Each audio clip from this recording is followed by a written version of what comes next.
करने पर लगाई पाबंदी, श्रद्धालुओं से मांग रहे थे पैसे।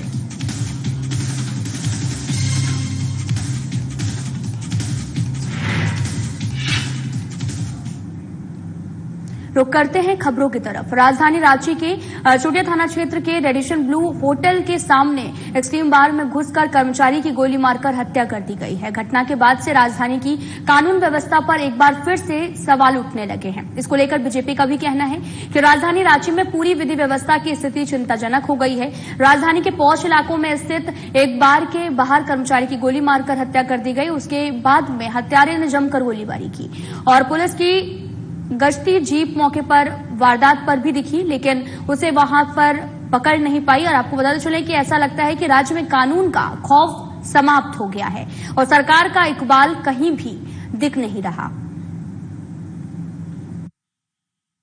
देखिए, बीती रात राजधानी रांची के बीचों बीच जिस तरीके से एक डीजे की गोली मारकर हत्या कर दी जाती है और उसके बाद वो बेखौफ हत्यारा 5 मिनट तक प्रीमाइसेस के नीचे जाकर रैंडमली गोलियां चलाता है, उस बार के शीशों को निशाना बनाता है और पुलिस कहीं नजर नहीं आती। पुलिस की वैन जरूर आती है, लेकिन वीडियो आश्चर्यजनक रूप से उसके बाद समाप्त हो जाता है और अभी तक उसकी गिरफ्तारी की कोई पुख्ता खबर नहीं आई है। तो हमारा मानना है कि पूरे तरीके से कानून का खौफ जो है वो अपराधियों में समाप्त हो गया। सरकार का जो इकबाल है वो समाप्त नजर आ रहा है। पूरे तरीके से राजधानी वासी इस जघन्य घटना, जघन्य हत्या के बाद हकलान है और अविलंब इसकी गिरफ्तारी हो। और अगर पुलिस अविलंब गिरफ्तारी नहीं करती है तो लोग अब सड़कों पर उतरेंगे। लेकिन पूरे तरीके से एक बार फिर से पुलिस एक्सपोज हो गई, मॉडल कोड ऑफ कंडक्ट लगा है, पुलिस हाई अलर्ट में है, उसके बाद भी ऐसी घटना हो जाए। सीएम नीतीश कुमार ने हिल्स विधानसभा क्षेत्र के जोगीपुर रोड में एक चुनावी जनसभा को संबोधित किया। इस दौरान मंच पर मंत्री सरवन कुमार और जेडीयू नेता ललन सिंह, राज्यसभा सांसद संजय झा भी मौजूद रहे। वहीं सीएम नीतीश कुमार ने एनडीए समर्थित उम्मीदवार कौशलेंद्र कुमार के पक्ष में लोगों से वोट देने की अपील की है। आप पूरे इलाका में तो सब जगह कामे न किए जी। हम जब केंद्र में मंत्री थे तब बताइए ना, यहां पर कौची बना, सड़कवा कब बना? आप याद करिए, यहीं के लोग तो बड़ी खुश हुए थे, सबसे ज्यादा खुश न हुए थे तो उस समय तो हम ही ने करवा दिए थे आपको एक रेलवे लाइन। तो सब तरह से हम लोग काम करते रहे और कौन काम नहीं किए, हर प्रकार से एक एक काम करवा रहे हैं हम लोगों के खिलाफ है। वो एक काम नहीं किया था मुस्लिम का, और अब बोलते रहता है कि मुस्लिम उनके साथ हैं। तो हम तो मुस्लिम कम्युनिटी के लोगों को कहेंगे कि कोई काम देता था। और सब जो झगड़ा करते रहते थे, और सब झगड़ा को बंद कौन कराया? हम थे और हमारे साथ बीजेपी थी। तो इसलिए काहे बाएं दाएं जाइएगा इधर उधर। अब बीच में तो हम बीजेपी, सोचिए ना, हम 1995 से बीजेपी में। देवघर के स्टेशन रोड स्थित एक निजी सभागार में जेएमएम महासचिव सुप्रियो भट्टाचार्य ने पीसी का आयोजन किया और इस दौरान सुप्रियो भट्टाचार्य ने निशिकांत दुबे सहित बीजेपी पर हमला करते हुए नजर आए हैं। जेएमएम महासचिव ने कहा कि डॉक्टर निशिकांत दुबे का एक ही काम रहा है, लोगों के बीच भ्रम फैलाना। वहीं पीएम मोदी पर भी तंज कसते हुए उन्होंने कहा कि पीएम ने खुद मंगलसूत्र का सम्मान नहीं किया और मंगलसूत्र की बात करते हैं।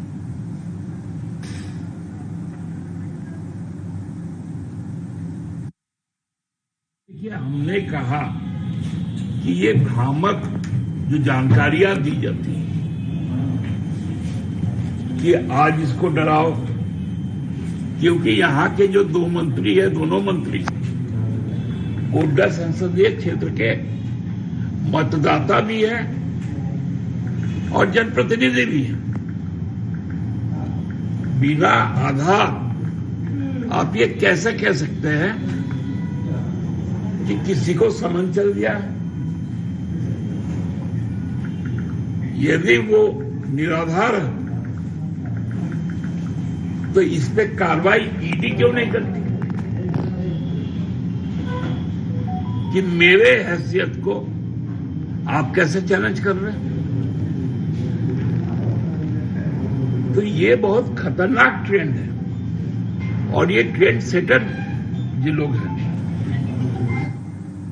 झारखंड मुक्ति मोर्चा ने टावर चौक स्थित एक लॉज में प्रेस कॉन्फ्रेंस आयोजित की है, जिसमें झारखंड सरकार के कैबिनेट मंत्री मिथिलेश ठाकुर ने पत्रकारों को संबोधित किया, जहां उन्होंने दावा करते हुए बताया कि अब तक हुए झारखंड लोकसभा चुनाव में सभी सीटों पर इंडी गठबंधन के प्रत्याशी जीत रहे हैं। इसके साथ ही उन्होंने ये भी कहा कि संथाल परगना के 3 सीटों पर 1 जून को मतदान होना है और इन तीनों लोकसभा सीटों में से इंडी गठबंधन के प्रत्याशी विजय हासिल करेंगे।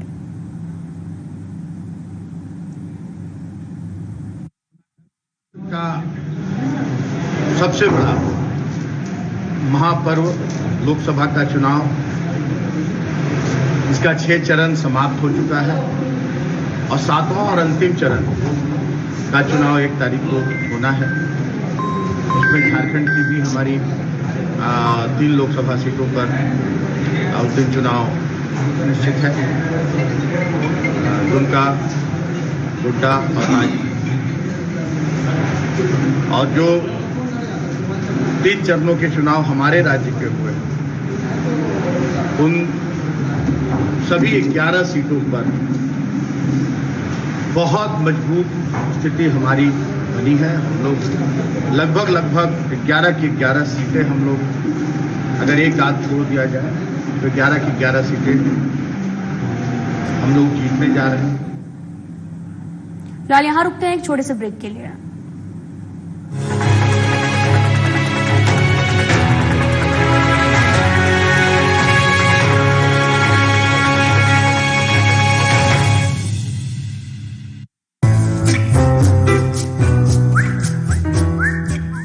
सब तैयार है? तैयार हम। लेकिन रमेश और सुनीता कहाँ गए? सुनीता तो खाना बना रही है और रमेश पौधों में पानी दे रहा है। क्यों? क्या उन्हें नहीं मालूम कि आज सबको एक साथ यहाँ इकट्ठा होने के लिए कहा गया था? पर दादाजी, मुझे मालूम है कि रमेश और सुनीता यहाँ काम करते हैं, लेकिन उनके बिना ये परिवार अधूरा है। अब जाके हुआ ये परिवार पूरा। चलिए अब इधर देखिए। ठहरिए, आज मतदान दिवस है। फैमिली फोटो यहाँ नहीं, बूथ पर होगा।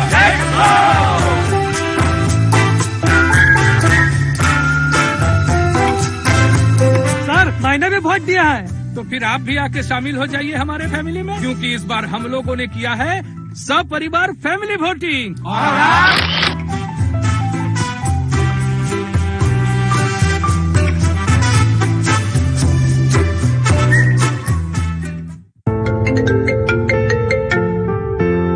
हाँ डैड, हाँ बस निकल रही हूँ। ओके निकल रही हूँ, अदरवाइज मेरी फ्लाइट मिस हो जाएगी। Okay bye bye. भैया थोड़ा जल्दी करिए ना, मेरा बस खुलने वाला है।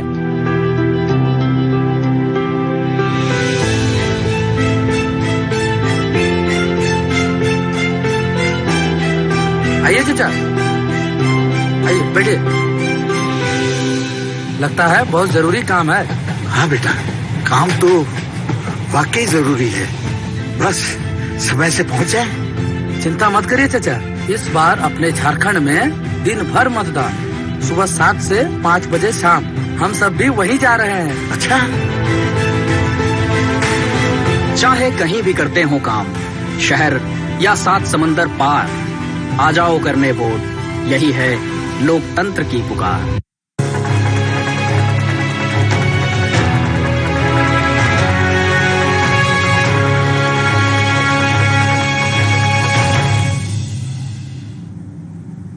के बाद स्वागत है आप सभी का। रुख करते हैं खबरों की तरफ। गिरिडीह लोकसभा का चुनाव संपन्न होने के बाद अब मतगणना की तैयारियां भी शुरू हो चुकी हैं।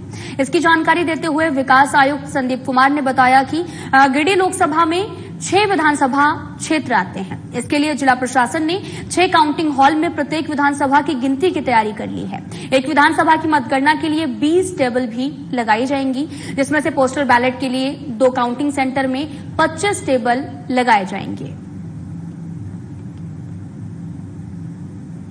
4 तारीख को होना है और 20-20 टेबल सभी काउंटिंग सेंटर में लगेंगे। तो अभी तो उसमें समय है, और लेकिन हम लोग का प्लान पूरा तैयार है पहले से भी।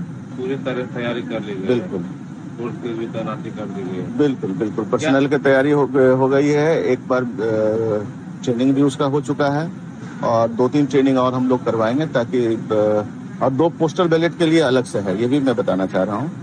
6 विधानसभा क्षेत्र का जो है 6 अलग से हॉल है और पोस्टल बैलेट के लिए 2 हॉल है, जिसमें पूर्णिया के बिलोरी स्थित पैनोरमा हाइट परिसर में प्रॉपर्टी एक्सपो का आयोजन किया गया, जहां पर 22 लाख से लेकर 2 करोड़ तक की प्रॉपर्टी का एग्जीबिशन लगाया गया, जिसमें से सैकड़ों परिवारों ने शामिल होकर अपने सपनों के आशियाने को देखा और समझा। इस दौरान आपको बताते चलें कि पैनोरमा ग्रुप के फ्लैट और प्रॉपर्टी से जुड़ी विशेष जानकारी भी दी गई। साथ ही आपको बताते चले कि पैनोरमा ग्रुप ने कम से कम बजट में आपके सपने का आशियाना देने वाला है और यहां पर 2 लाख की डाउन पेमेंट के साथ में सस्ते दर पर फ्लैट खरीदा जा सकता है। हमारा चलते रहता है और कुछ न कुछ हम लोग एक्टिविटी करा करके कस्टमर को इकट्ठा करते हैं। उस दिन खास ऑफर होता है और उस ऑफर के साथ कस्टमर को भी एक बेनिफिट मिलता है। चलो आज के दिन में हम बुक कराएंगे तो हमको कुछ डिस्काउंट मिल जाएगा या कोई स्कीम्स आते रहता है।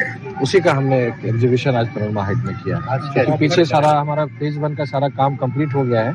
उसमें आप देख रहे होंगे कि हमारे यहाँ जो भी फैमिलीज है जिन्होंने बुक कराया था उसको हमने शिफ्ट करवा दिया है। अभी फेज 2 का काम चल रहा है और आप कैमरा के माध्यम से दिखा सकते हैं कि हमारा 4 फ्लोर तक लगभग बन गया है। आज जो एक्सपो है वो हमारे कस्टमर के लिए एक विशेष ऑफर के साथ है। अगर आज कोई बुकिंग करवाते हैं तो अच्छा खासा डिस्काउंट भी मिल रहा है और बाहर देखते हैं कि टाटा मोटर से गाड़ी भी लगी हुई है। जो बुकिंग करवाएंगे उनको अगर उसमें कार आएगा तो कार भी दिया जाएगा और रेडी टू मूव प्रॉपर्टी है और 7 से 10 दिन में हम लोग हैंड ओवर दे देंगे। लकी कूपन रखा गया है आज? नहीं, लकी कूपन नहीं है, बुकिंग पे वो स्कीम है। कार भी मिल रहा है जी, कार भी मिल रहा है। प्रॉपर्टी में वो देखिए, प्रॉपर्टी तो हमारे यहाँ 20 लाख से स्टार्ट है और 2.5 करोड़ तक की प्रॉपर्टी है। अभी एक्सपो तो हम लोग पैनोरमा हाइट में कर रहे हैं, लेकिन ई होम्स का भी बुकिंग चल रहा है, हाइट का भी चल रहा है, अररिया का भी चल रहा है, एसडी वाटिका का, हर जगह का चल रहा है। इसमें जिस हिसाब से आप बुकिंग करवाते हैं तो उस हिसाब से आपको स्कीम दिया जाए। ये जो एक्सपो मीट है इसका मेन पर्पस है कि जो हम लोगों ने यहाँ पे जो हम लोग ये प्रोजेक्ट है बेलोरी में पैनोरमा हाइट, यहाँ पे जो हम लोग एक छोटा सा सोसाइटी बनाए हुए हैं, छोटा नहीं कहा जाए, अच्छा ही सोसाइटी हम लोग बनाए हुए हैं, उसको लोगों को दिखाना, यहाँ के विषय में अवगत कराना और लोगों को बताना कि हम लोग ये जो सोसाइटी बनाए हुए हैं आपको इतने कम रुपए में इतना ज्यादा फैसिलिटी के साथ साथ आपको घर हम लोग यहाँ पे प्रोवाइड करवा रहे हैं। क्या क्या फैसिलिटीज दे रहे हैं? फैसिलिटी के रूप में यहाँ पे क्लब हाउस, जिम, चौड़ी सड़क, CCTV camera, high security, garden, park, बच्चों के खेलने का जो छोटा सा फील्ड है, ये सारी सुविधाओं की। जमशेदपुर शहर की लाइफलाइन स्वर्णरेखा नदी इन दिनों खतरे में है। शहर की प्राणदायिनी स्वर्णरेखा नदी को जलकुंभियों ने पूर्ण रूप से अपनी चपेट में ले लिया है। आलम यह है कि नदी में पानी के बजाय केवल जलकुंभी नजर आ रही हैं, जो कई किलोमीटर तक फैल चुका है और विशेषज्ञों की माने तो पानी में जलकुंभियां जो हैं वो भर जाने के कारण नदी का ऑक्सीजन लेवल घटने से जलीय जीवों पर भी असर पड़ेगा। दूषित पानी में नहाने से कई तरह के चर्म रोग भी हो सकते हैं। जैसे आप लोग भी अभी देख रहे हैं कि मानगो की नदी में बहुत ज्यादा जलकुंभियां हो गई है, तो जलकुंभियां जो है वो बहुत ही नकारात्मक प्रभाव डालता है जलीय जीवों पर। जैसे जैसे जलकुंभियां जो है ये बहुत अपने आप संख्या को बढ़ा लेती है, तो जैसे जैसे जलकुंभियां वाटर सरफेस पे ज्यादा पाई जाएंगी तैसे तैसे पानी का ऑक्सीजन लेवल या फिर जो हम लोग बोलते हैं बायोलॉजिकल ऑक्सीजन डिमांड वो कम होता चला जाता है और जो नदियों में रहने वाले जो जलीय जीव हैं, मछली, झींगा या जो भी है, छोटी मछलियां, बड़ी मछलियों को ऑक्सीजन बहुत कम मिलता है, जिसके फलस्वरूप उनमें श्वसन क्रिया नहीं हो पाती है और मछलियां मरने लग जाती है। फिलहाल यहाँ रुकते हैं एक छोटे से ब्रेक के लिए।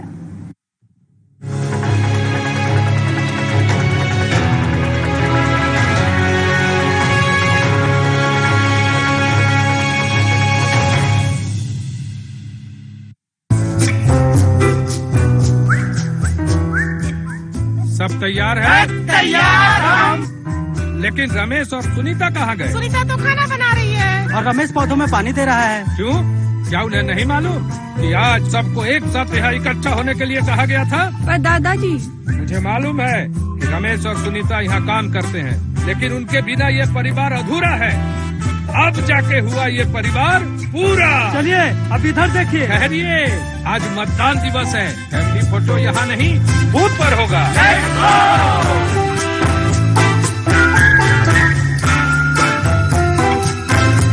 सर मैंने भी वोट दिया है। तो फिर आप भी आके शामिल हो जाइए हमारे फैमिली में, क्योंकि इस बार हम लोगों ने किया है सब परिवार फैमिली वोटिंग।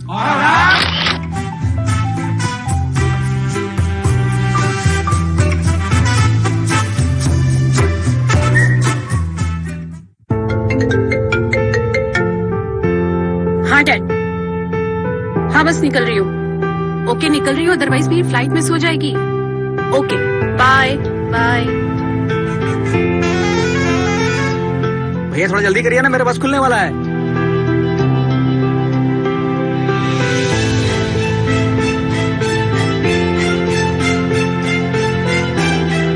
आइए चाचा, आइए बैठिए। लगता है बहुत जरूरी काम है।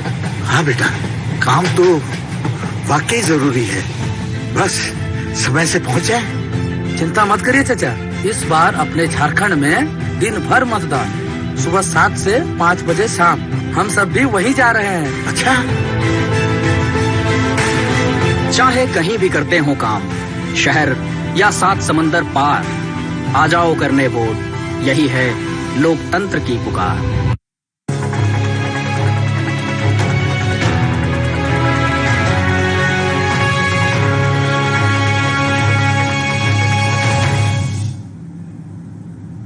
ब्रेक के बाद स्वागत है आप सभी का। रुक करते हैं खबरों की तरफ। नालंदा में डेंटल कॉलेज के उद्घाटन के बाद से ही समस्याओं से घिरे होने के कारण कॉलेज लगातार सुर्खियों में रहा है। इसी कड़ी में एक बार फिर से लंबित वेतन की मांग को लेकर डेंटल कॉलेज में काम करने वाले सफाई कर्मियों और सुरक्षा गार्ड ने कॉलेज प्रबंधन के विरुद्ध मोर्चा खोल दिया है। पैठाना गांव स्थित राजकीय दंत चिकित्सक महाविद्यालय के दर्जनों कर्मियों ने अनिश्चित हड़ताल भी कर दी है। वहीं हड़ताल कर्मियों ने भी बताया कि आउटसोर्सिंग कंपनी की ओर से 70 कर्मियों को डेंटल कॉलेज में बहाल किया गया, जिनका लगभग 8 महीने का वेतन बाकी है। हमको निकाला गया, हमको कुछ नहीं बोलल गया कि हाँ पे चीज कीजिए, चाहे वो कीजिए, शिकायत नहीं दर्ज हुआ, नहीं कुछ भी नहीं दर्ज, बिना वेतन के हमको निकाला गया। आप बोलते हैं तो कहता है कि आप नेता हैं, तो उसी कारण हमको निकाल दिया। 2 महीना से हम घर बैठे हैं। क्यों निकाला गया? वह निकाल गया है कि जो पैसे के पीछे हम आगे बढ़ते थे, हल्ला करते थे। आपका भी बाकी है? हाँ, हमको भी बाकी है 6 महीना का पैसा। तो पैसा भी नहीं दिया? नहीं, आप पैसा मांगते हैं तो बोलता है कि आप नेता थे, तो उसी सबको घर बैठा दिए। हम लोग के वेतन नहीं मिला। अच्छा। और है कि पहले फ्रंट लाइन था, हम लोग के फ्रंट लाइन के 6 महीना का पैसा रुका हुआ था। फ्रंट लाइन है, जब उसको टेंडर पूरा हो गया तो फिर शिवा कंपनी आ गया। वो बोला कि महीने महीने पेमेंट दिया। 2 महीना होने जा रहा है, वो भी 2 महीना का पेमेंट दिया, वो भी फ्रंट लाइन के भी 6 महीना का पेमेंट बाकी। मतलब कहीं आवेदन दिए हैं इससे पहले? यहाँ से पहले तो आवेदन बहुत बार, 2 बार, 1 बार दे चुके, फिर अभी हम लोग लिख के दिए थे। तो क्या आश्वासन मिला था? आश्वासन अभी कुछ नहीं मिला। ये हम लोग के हाथ में है नहीं, हम लोगों ने ये प्राइवेट एजेंसी को दिया हुआ है। अब एजेंसी पेमेंट करती है, कभी थोड़ा सा डिले होता है, उनके नॉर्म्स में लिखा है, थोड़ा डिले में भी लोग स्ट्राइक पे चले जाते हैं। तो ऑलरेडी इन लोग को बताया हुआ है कि ये डिले हो सकता है, बहुत टेक्निकल कारण होता है, क्योंकि अभी कंपनी भी बदली है तो पेपर वर्क हो नहीं पाया है ठीक से। तो एक बार पेपर वर्क सुलझ जाएगा। और ऐसे भी सरकारी में हम लोग को भी सैलरी भी, जैसे हमारी सैलरी भी कभी कभी लेट आती है, तो ये होता है, सरकार के पास पैसा कम रहता है या अलॉटमेंट कभी कभी नहीं आता है, तो अलॉटमेंट आने में लेट हो जाता है। तो ये हो सकता है, बहुत ज्यादा नहीं, इनका ऐसा है कहीं जाएगा। तो वहीं मंदिर में श्रद्धालुओं से उगाही करने के मामले में कार्रवाई करते हुए न्यास ने 2 पुजारियों को 2 साल तक मंदिर में प्रवेश करने पर पाबंदी लगा दी है। आपको बताते चले कि उत्तर की बाबा नगरी कहे जाने वाले बाबा गरीबनाथ धाम मंदिर में श्रद्धालुओं से पैसा लिए जाने की शिकायत लगातार मिल रही थी, जिसके बाद न्यास ने कार्रवाई करते हुए बाबा गरीबनाथ धाम मंदिर के अध्यक्ष और अपर मुख्य सचिव ने मंदिर कमेटी के साथ बैठक करके ये फैसला लिया है।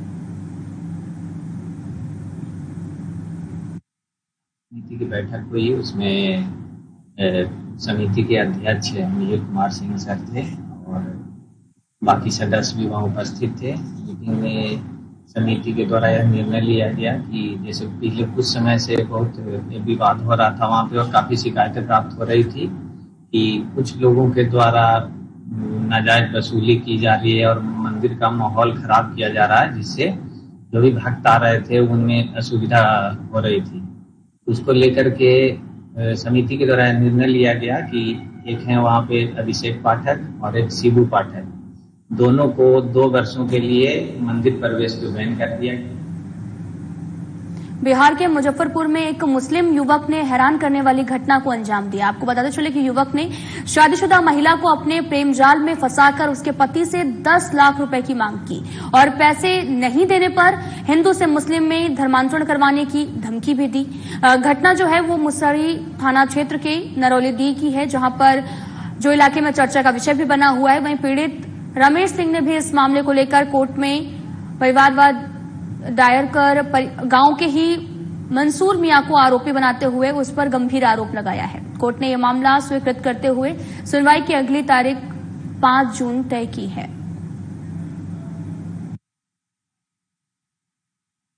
मंसूर मियां है ना, एगो सुबह मेरे बीबी के बाला फुसला करके रखे हुआ है, कब्जा करके चारों के। बीबी के नाम है पूनम देवी, बड़की बेटी के नाम है प्रीति कुमारी,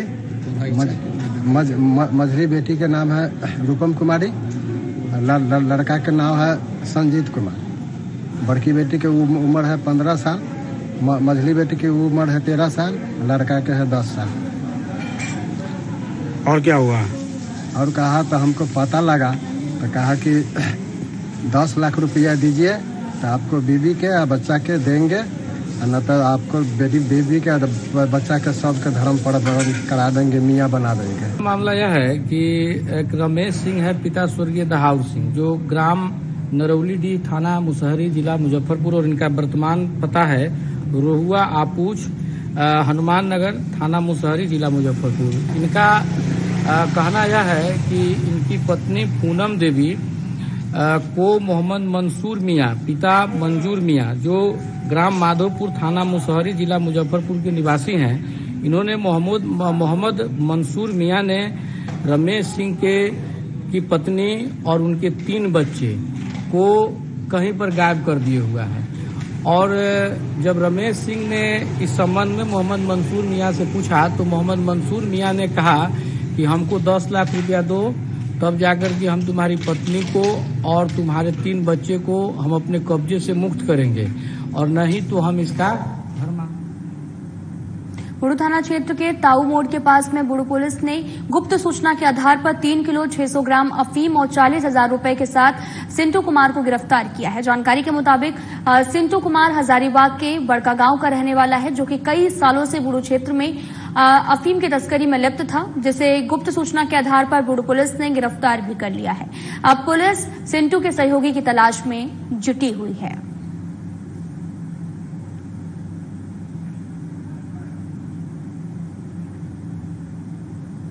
मुंगेर पुलिस ने अवैध विदेशी शराब के साथ में 2 महिलाओं को गिरफ्तार किया है।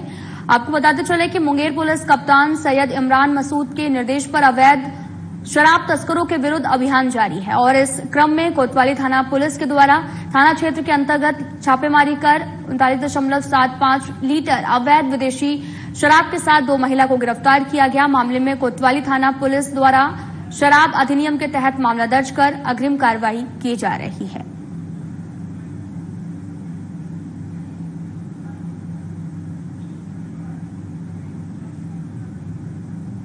बाढ़ अनुमंडल के एनटीपीसी थाना क्षेत्र के सहनौरा गांव में आपको बता चले कि गंगा स्नान के दौरान 4 बच्चों की डूबने से मौत हो गई है। इस हादसे के बाद पूरे गांव में कोहराम भी मच गया। बताया ये भी जा रहा कि सभी बच्चे एक ही परिवार के थे, सभी गंगा घाट पर खेल रहे थे। खेलने के बाद सभी बच्चे गंगा स्नान करने लगे और इसी दौरान एक बच्चा गंगा नदी में डूबने लगा। ग्रामीणों का भी कहना है कि गंगा नदी में डूब रहे एक बच्चे को बचाने में तीनों बच्चे बारी बारी से डूब गए हैं, और हादसे की सूचना पाकर पहुंची पुलिस ने गंगा नदी में महाजाल और गोताखोर की मदद से चारों बच्चों के शव को बरामद कर लिया है।